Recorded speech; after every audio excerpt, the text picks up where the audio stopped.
you.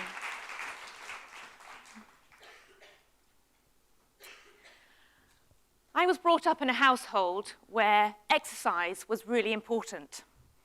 So all through my childhood, playing outside, playing football with my dad, all through my adolescence, all through my university years, playing lacrosse, rowing, and now into my adulthood, I'm trying to maintain that sense of physical activity.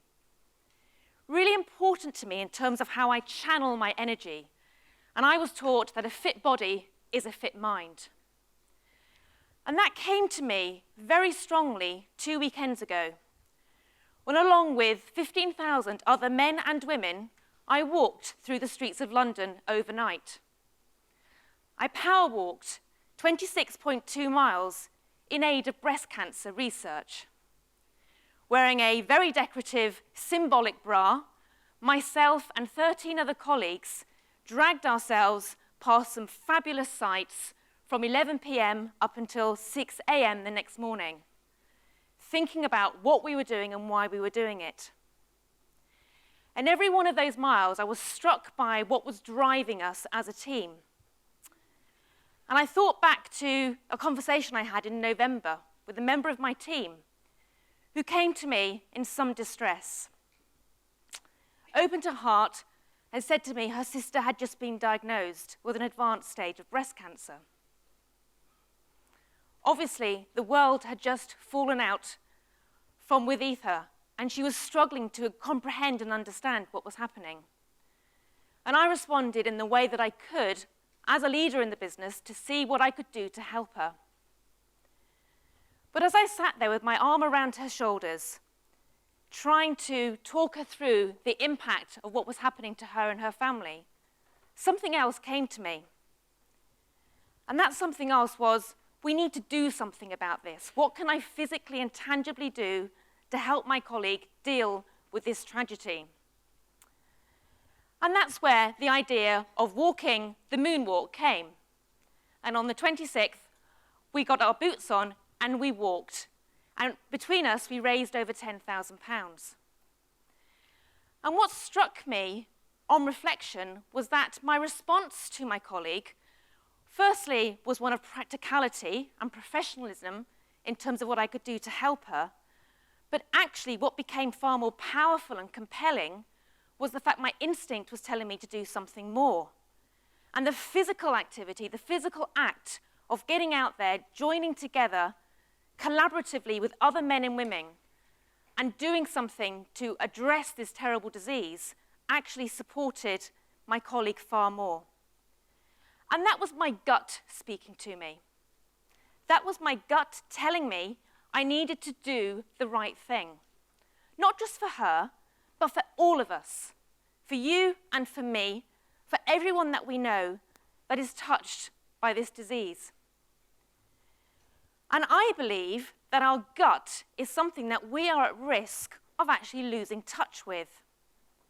Our gut instinct is what drives us to do the right thing. It just feels right. And that feeling is so powerful.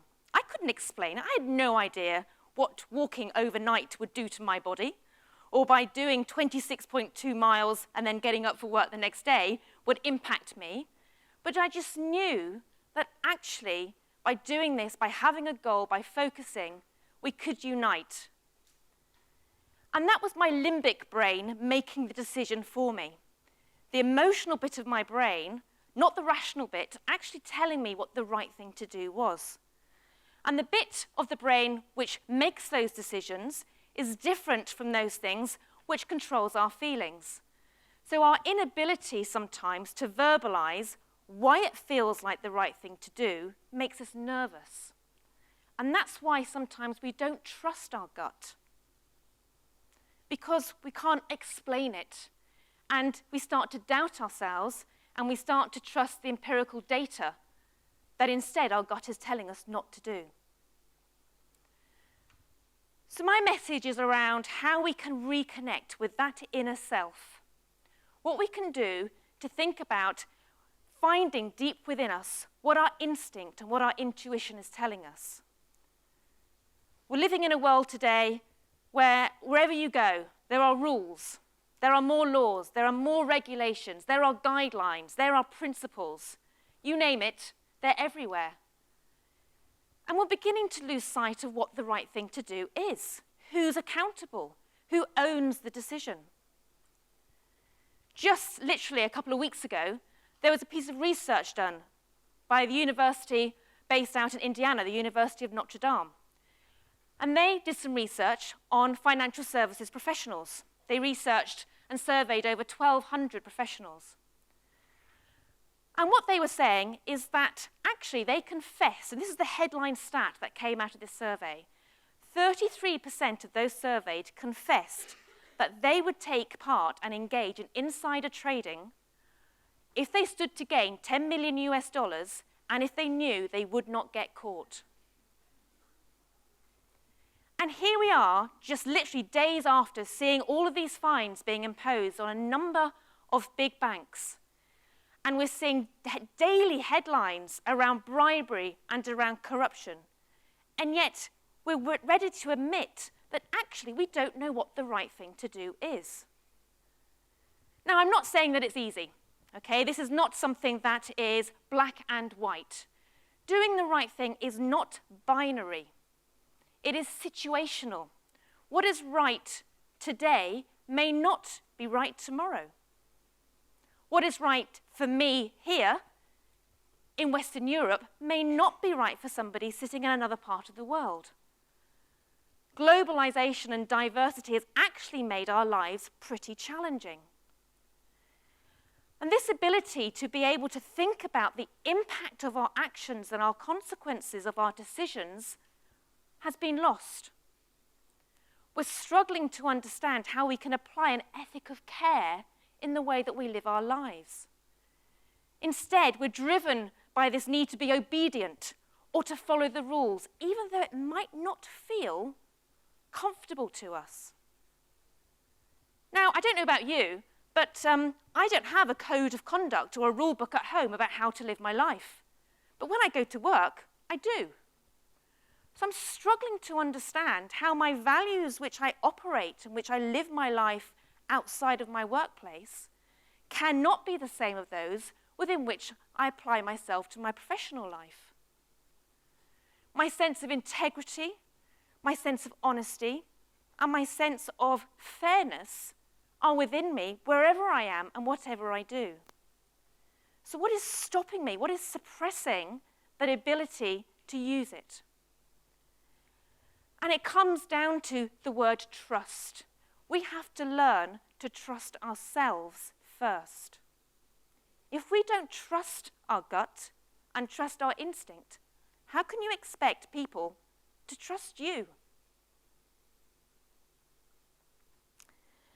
For me, using my gut is an expression of everything I stand for and for me as a human being. It's everything that we all have in common in this room. We're all different. That's one thing we have in common. And we also have the sense that we're also human beings. And this ability to express our humanity when we trust our instinct is very powerful. I'll tell you a story of when humanity really came to me and when I was able to use my gut and my trust. And the story took place 3 years ago. It took place in the Lake District. It took place 750 meters above sea level on a lakeland fell called Dale Head, just above Buttermere, above Borrowdale Valley. Absolutely beautiful part of the world. You could not be in a more beautiful part. And it was the 28th of April, and my husband and I had just started the first day of our walking holiday. And we got to the summit of Dale Head, and Buttermere was shimmering in the distance. And we'd been walking for about 2.5, 3 hours by this stage, quite a hefty hike. And I turned around to Stephen and I went, oh my, this is unbelievable. I think I was actually on top of the world.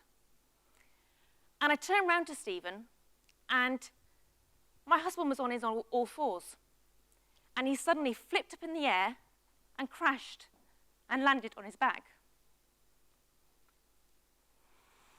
He had a cardiac arrest.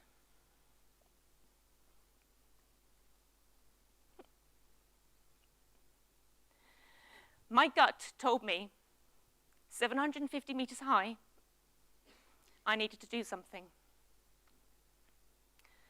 I gave mouth-to-mouth resuscitation and CPR. And I saved him. He's hit.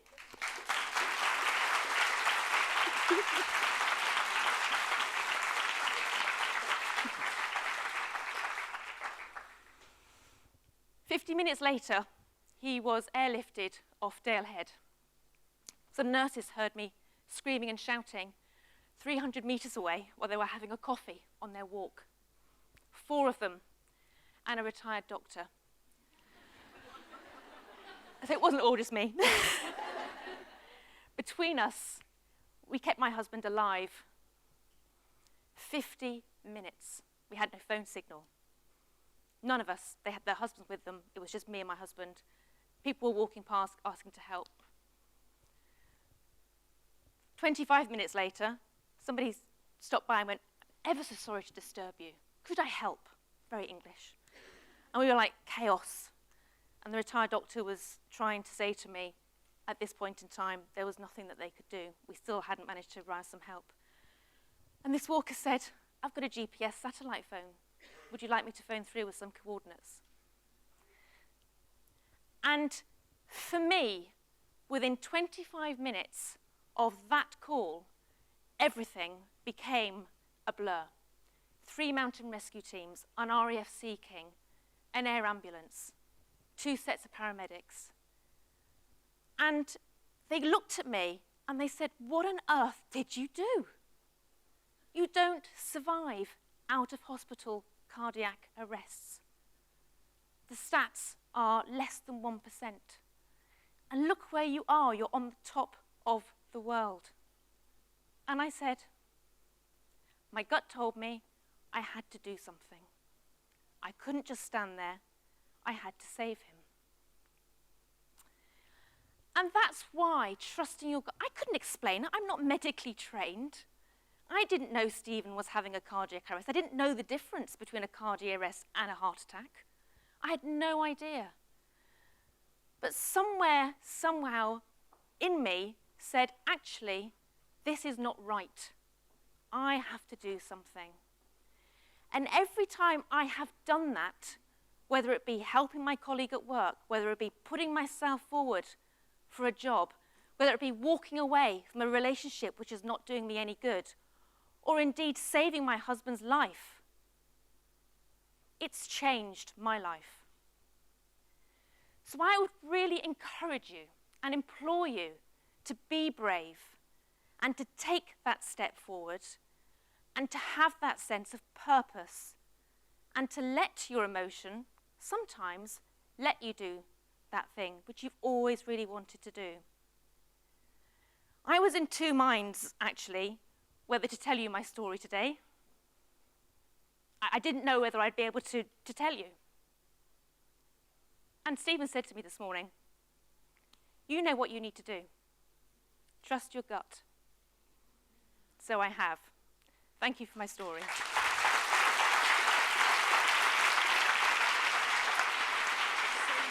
moving.